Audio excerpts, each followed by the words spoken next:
Bienvenue sur la chaîne nationale. Fidèles téléspectateurs, merci de choisir Télétiad. Le mois d'octobre s'en est allé, revêtu de sa couleur rose, symbole de lutte contre le cancer féminin.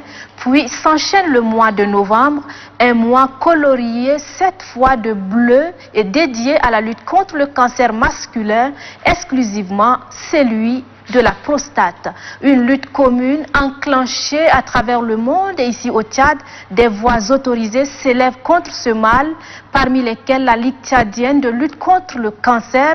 Et puisque mieux vaut prévenir que guérir, la sensibilisation du public s'impose, raison pour laquelle nous recevons sur ce plateau Dr Manikassé Palouma, gynécologue obstétricien, par ailleurs président de la Ligue tchadienne de lutte contre le cancer. Bonjour docteur. Bonjour. Bienvenue sur ce plateau. Merci. Docteur Fatima Ahmad Abderrahman Agar. Bonjour docteur. Bonjour. Vous êtes coordinatrice de lutte contre le cancer. Et aussi docteur Alassiengar Ndormadjita, urologue.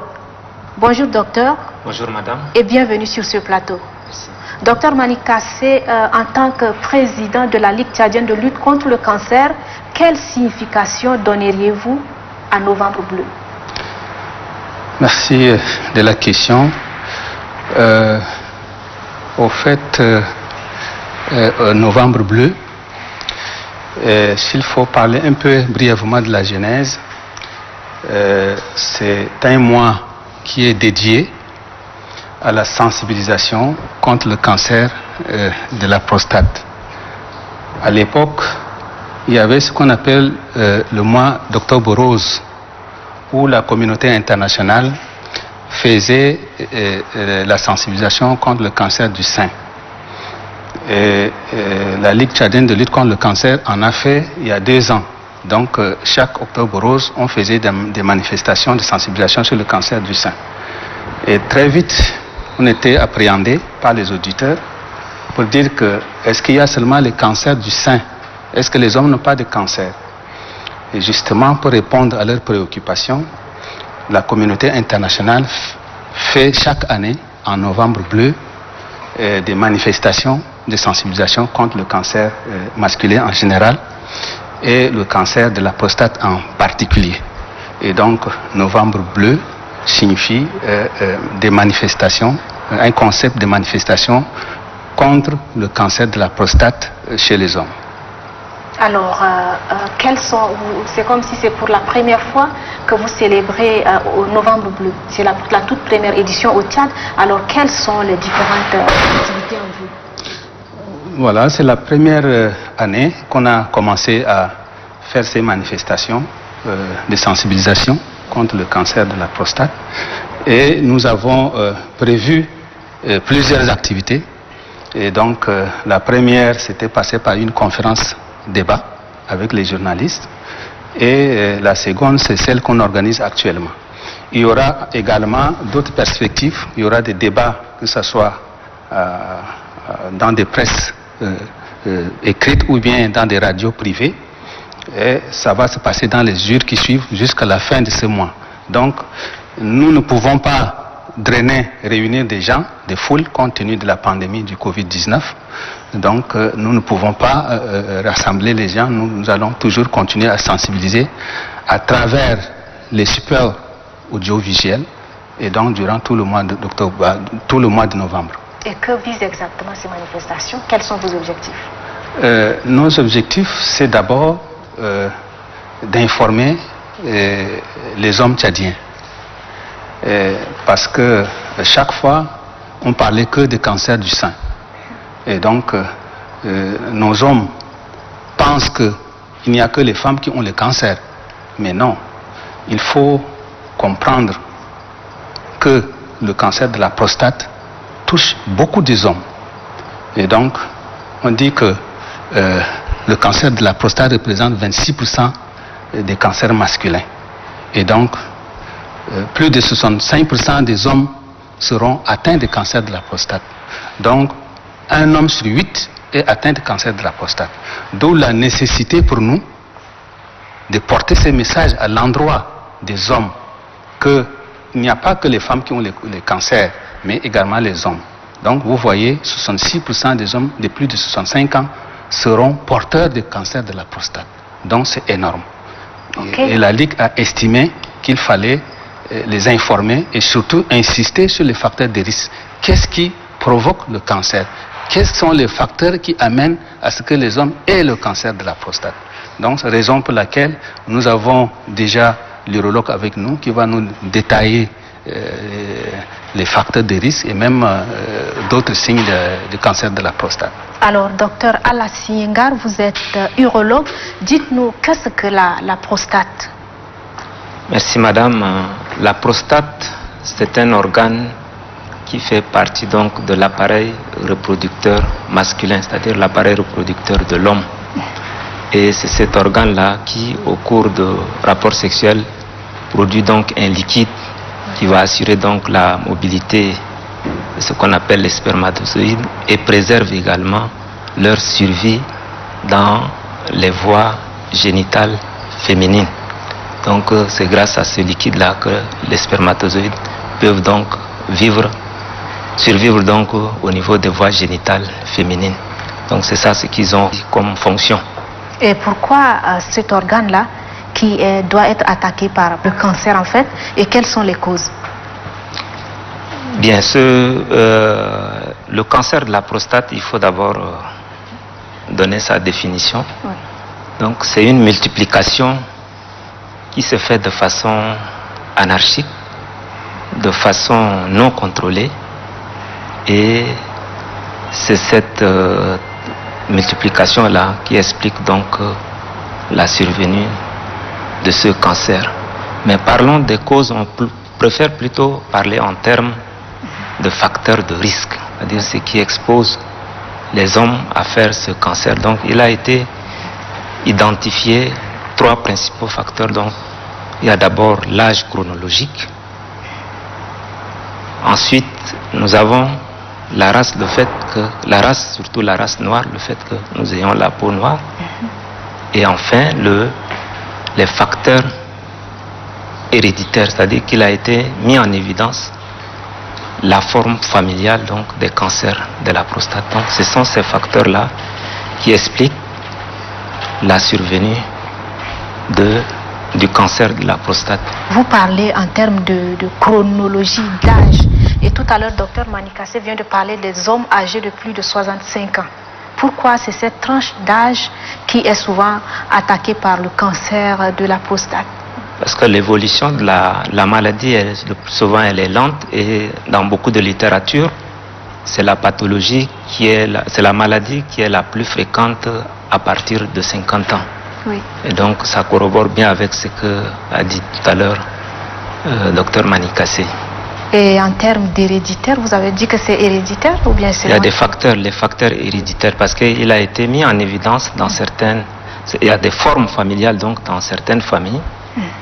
Eh bien, il se révèle qu'il y a des cancers, il y a un gène qui est responsable donc de ce cancer-là. Et c'est ce qui explique également que dans cette même forme-là, les mêmes formes familiales, il a été noté donc que le même gène qui est responsable du cancer du sein chez la femme se retrouve également incriminé dans la genèse, c'est-à-dire à l'origine donc du cancer de la prostate. Donc c'est tout à fait normal qu'en octobre on parlait du cancer du sein, qu'en novembre, aujourd'hui au mois de novembre on parle donc du cancer de la prostate. Donc il y a une suite logique de cette présentation.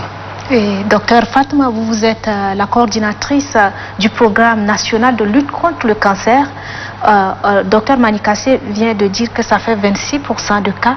Est-ce qu'il y a des unités, le pays dispose d'une unité de prise en charge de ces cancers, de cette forme de cancer dit cancer de prostate? Donc, en général, pour le cancer, on ne dispose pas un plateau technique pour traiter le cancer en général.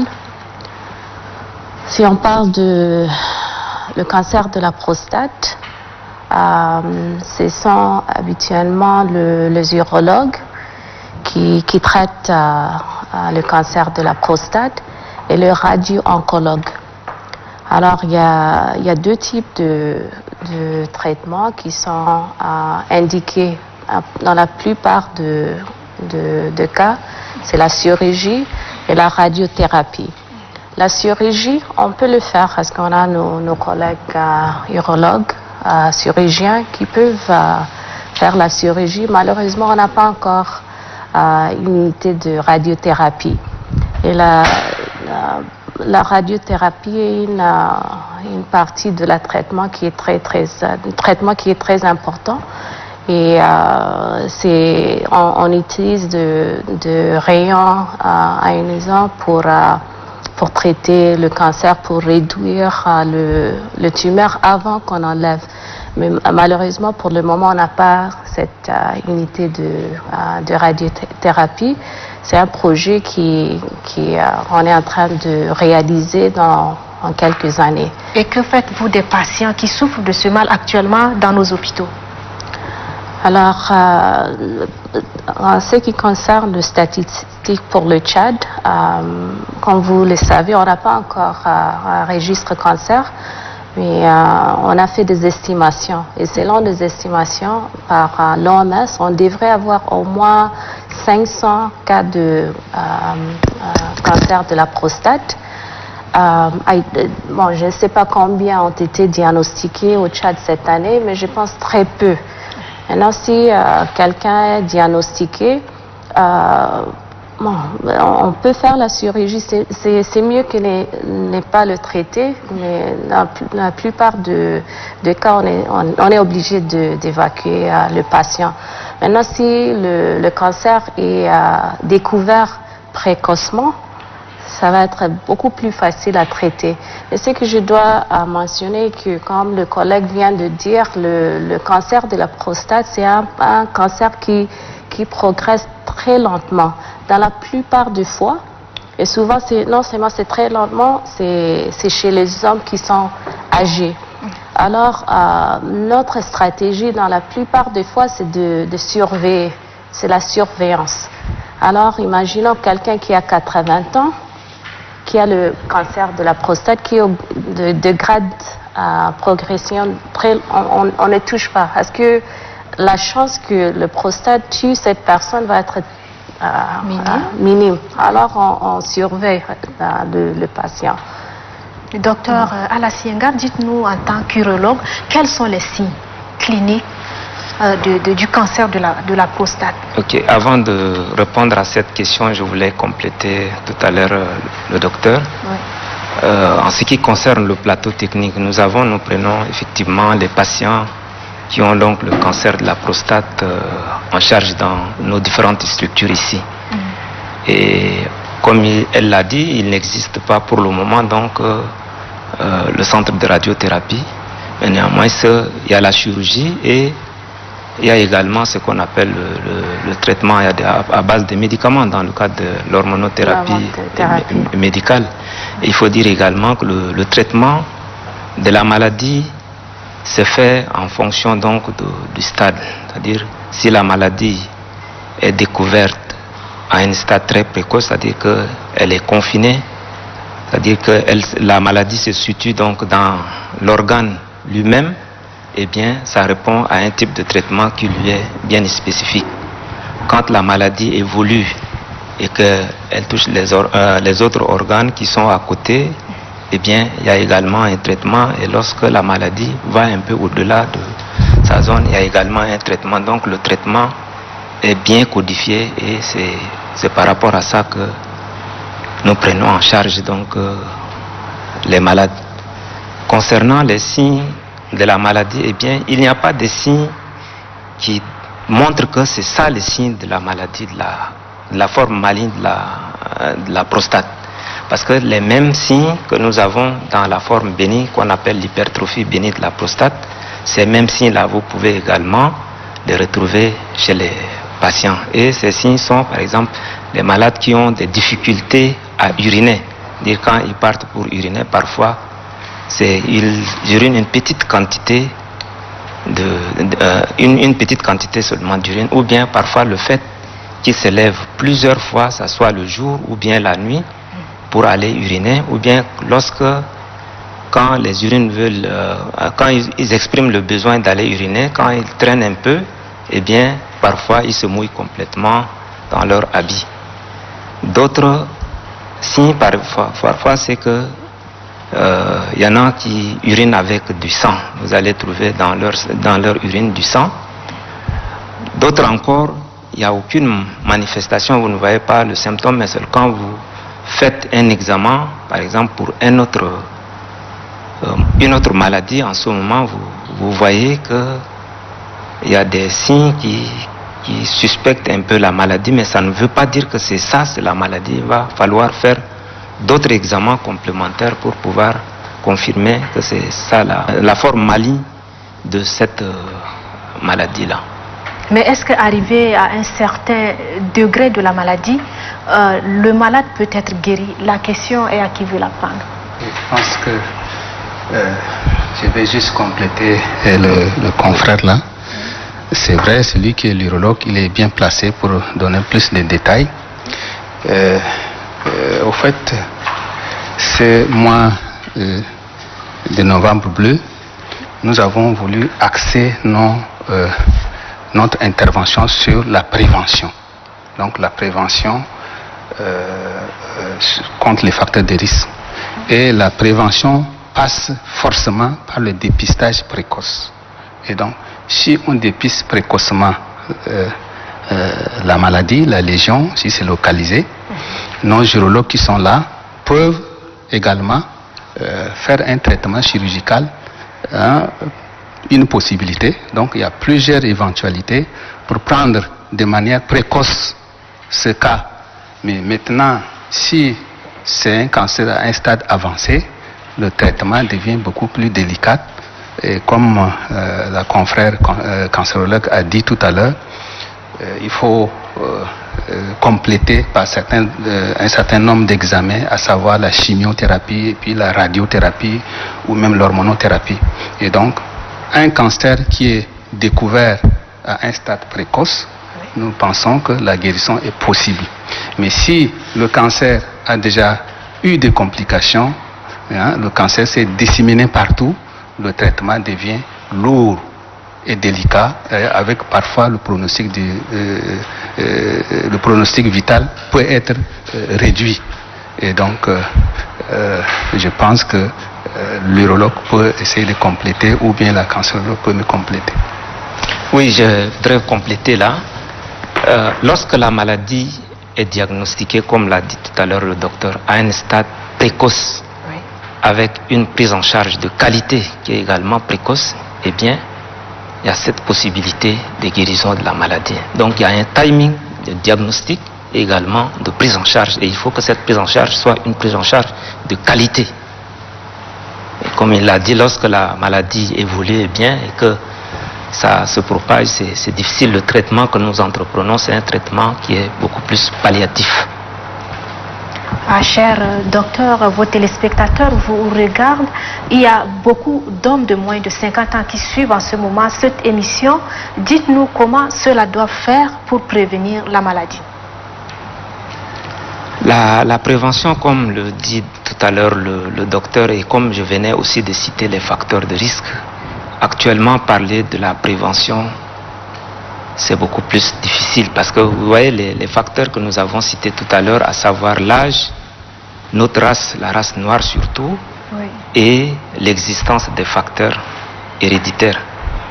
Donc c'est difficile, mais ce que nous préconisons surtout, c'est que chez les hommes dans les familles, il y a eu des cas de cancer de la prostate ou bien du cancer du sein. Eh bien, nous les conseillons donc de venir en consultation. Normalement, c'est ce qu'on appelle la consultation de l'oncogénétique. Mais actuellement, nous n'avons pas cette discipline ici, mais on les conseille plutôt de venir chez l'urologue pour un dépistage. Et si on fait le dépistage et que la maladie est dépistée à temps, c'est le lieu également de faire un traitement précoce pour pouvoir donner la chance à ce dernier de pouvoir mener sa vie. Mais est-ce qu'il n'existe pas une habitude alimentaire, par exemple, appropriée, ou bien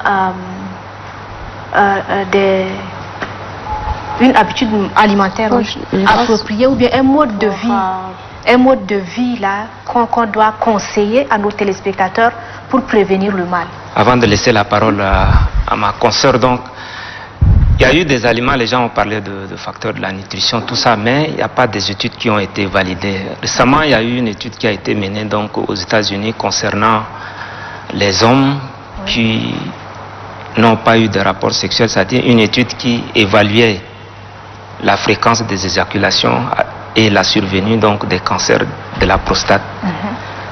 C'est une étude qui a duré 18 ans. Et le résultat a été publié par le journal européen de l'urologie en décembre 2016. Et dans cette étude, il a été donc mis en évidence la survenue des cancers de la prostate chez les hommes ayant moins d'éjaculation. Ayant moins d'éjaculation, il a été conseillé plutôt entre 13 et 20 éjaculations par mois. Donc ceux-là, c'est-à-dire que quand il y a 13 éjaculations, ça évite la survenue. Mais ceux qui ont moins de ça ou bien qui n'ont pas du tout, eh bien il y a eu la survenue du cancer de la prostate dans ce groupe-là. Mais c'était une seule étude. Il va falloir avoir d'autres études également complémentaires pour pouvoir faire des recommandations. Mais sur la seule étude, on ne peut pas en ce moment conseiller aux gens. Donc ce que nous conseillons comme le docteur et l'objectif visé par cette ligue, c'était de faire un dépistage précoce. Donc c'est de sensibiliser les gens afin qu'ils viennent consulter et qu'on puisse leur faire ce qu'on appelle le dépistage. Donc c'est difficile maintenant. La prévention, plutôt nous conseillons plutôt le dépistage précoce que la prévention proprement dite. Bon, je voulais juste ajouter que, comme le collègue vient de dire, le facteur de risque, le cause du cancer de la prostate n'est pas encore très bien comprise. Il y a des études qui ont été menées, mais on n'a pas toutes les réponses. Mais ce qu'on peut dire par rapport à l'alimentation, et puis il est possible peut-être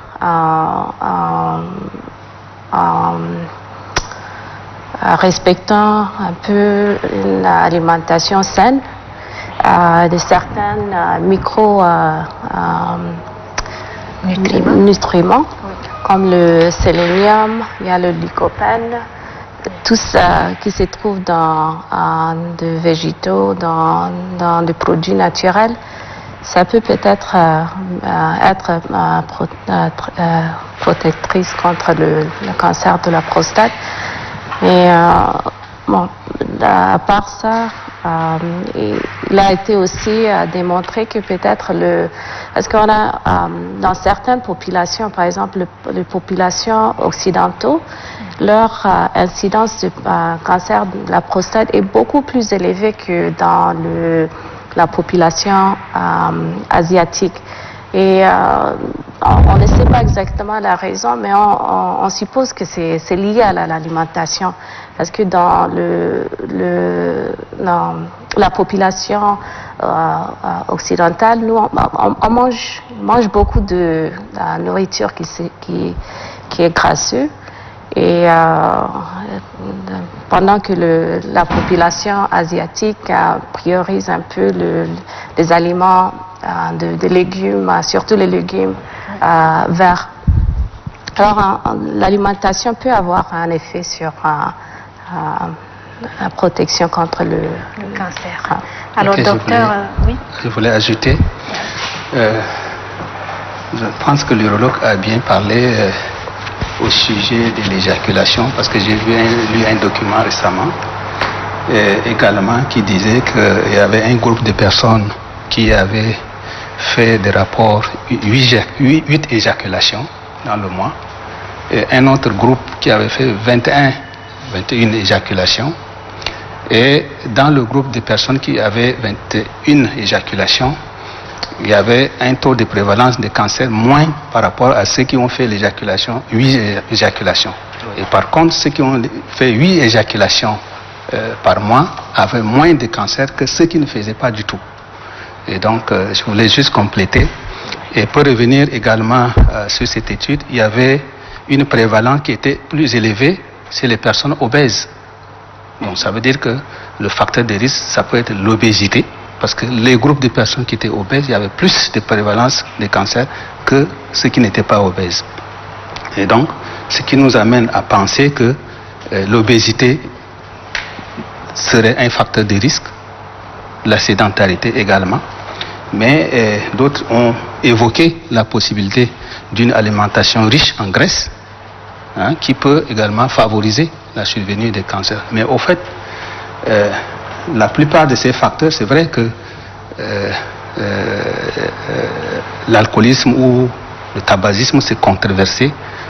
Si réellement ils peuvent favoriser l'arrivée des cancers de la prostate, c'est encore controversé. Mais il faut retenir que tous ces facteurs-là, autant éviter, même si les études ne sont pas encore beaucoup plus concluantes, il vaut mieux éviter. Et ce sont tous des facteurs de risque qui occasionnent d'autres cancers. Ce n'est pas seulement le cancer de la prostate ni le sein, donc beaucoup de cancers, donc l'obésité, la sédentarité, le tabagisme, l'alcoolisme, tout ça, je pense que ce sont des facteurs qu'il faut éviter. Alors, docteur Manikassé, la sensibilisation actuelle contre le cancer de la prostate est de l'apanage de la LTCC. Et sûrement, vous demanderiez à la population de venir se faire dépister. Mais est-ce qu'en réalité, il existe dans nos hôpitaux des centres de dépistage pour permettre à nos téléspectateurs qui nous regardent d'aller se faire dépister pour prévenir la maladie? Ok, bon, la question était un peu plus délicate parce que normalement, c'est à partir de 40 ans qu'on peut déjà demander aux hommes de se faire dépister. Là encore, ils disent qu'à partir de 40 ans déjà, quelqu'un peut déjà faire le dépistage, c'est-à-dire passer le test de PSA comme le collègue vient de dire, mais ce test-là n'est pas formellement concluant parce que on les retrouve dans beaucoup de pathologies, que ce soit les infections de la prostate, que ce soit, en tout cas, ce n'est pas tout à fait spécifique, mais c'est vrai qu'on parle des antigènes spécifiques de la prostate, mais en réalité, d'autres facteurs peuvent provoquer le taux élevé de cette substance dans le sang. Donc, même si la personne vient auprès du gynécologue et qu'on passe ce test-là et que ça serait révélé élevé, il y aura encore des investigations. Et pour donner le résultat final et formel, l'urologue va faire ce qu'on appelle le toucher rectal pour apprécier d'abord le volume de la prostate, si ça a un aspect un peu induré, donc dur, ou alors c'est augmenté, auquel cas l'urologue, s'il suspecte réellement que c'est suspect, il peut conclure, étayer son diagnostic par la biopsie de la prostate. Une fois la biopsie réalisée, c'est l'histologie qui va dire, oui, c'est un cancer de la prostate. Mais nous ne sommes pas à ce niveau. Je pense que ceci va beaucoup plus à des personnes de plus de 60 ans, parce que ce sont des personnes les plus exposées. Je disais que 66% des cas surviennent chez les personnes de plus de 65 ans. Et donc ceux-là, je pense qu'ils sont appelés à venir faire le dépistage. C'est vrai, le cancer de la prostate, quand vous l'avez, ça peut prendre au moins 10 ans, 15 ans, c'est possible. Ça dépend du stade. Ça dépend du stade.